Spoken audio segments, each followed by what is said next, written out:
au nom du monsieur le recteur, le professeur Diegane Diouf, donc remercier dans un premier temps tous les partenaires donc, du projet, que ce soit les partenaires stratégiques et les partenaires externes, donc, qui ont facilité en fait, l'élaboration de tout ce qui est contenu de formation. Ce projet entre dans le cadre d'un sujet qui est d'une importance capitale, donc, qui est la ressource en eau.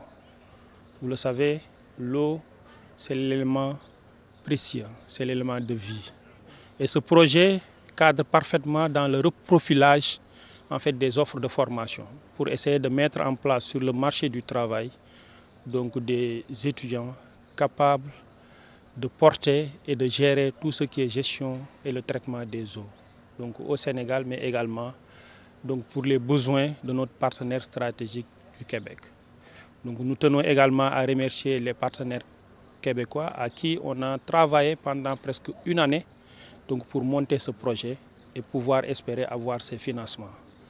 Donc l'équipe pédagogique ainsi que l'équipe administrative et technique ont participé également dans tout le processus d'élaboration des maquettes de formation, mais également de l'équipement nécessaire pour la mise en œuvre de ce projet.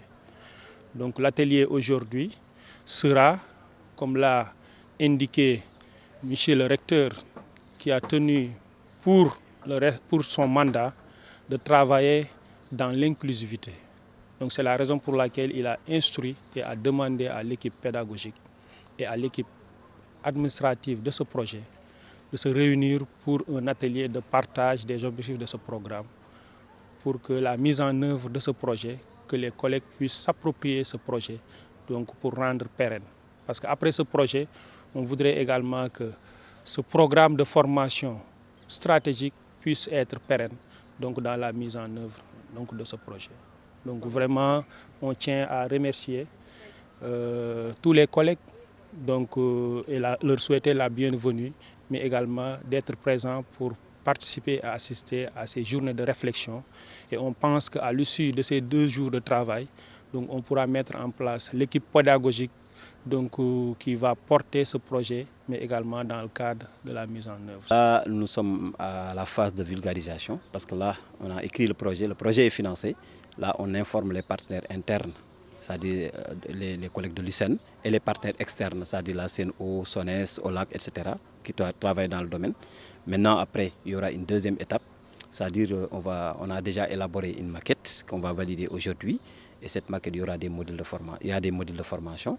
Et on ciblera également les enseignants qui pourront dérouler ces modules, aussi bien au niveau de l'UCN que dans les structures qui travaillent dans le domaine de la gestion des eaux.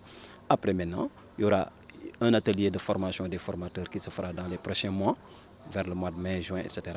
Et réellement, la première cohorte pour cette licence-là, qui sera insérée dans le modèle pédagogique de l'UCN, démarrera ses enseignements en octobre 2025. Cette formation de la réglementation et des respects des normes dans la gestion des eaux, quand même, n'existait pas au Sénégal. Au Canada, ça existe, mais ils ont un problème de main-d'œuvre. Il y a une pénurie de main-d'œuvre. Et du coup, c'est un partenariat gagnant-gagnant. Donc au Sénégal, on va mettre pour la première fois une formation dans ce sens-là, qui va intéresser les structures qui travaillent dans ce domaine, la CNO, l'ONAS, tout ça.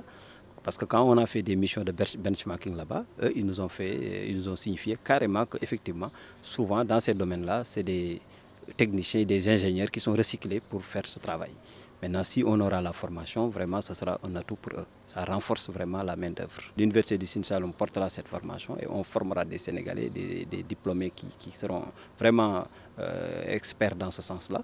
Mais ça va régler ce problème-là parce que le Sénégal, dans ces structures de la CNO ou l'ONAS, aura des experts qui seront qualifiés dans ce domaine et ça pourra vraiment régler le problème.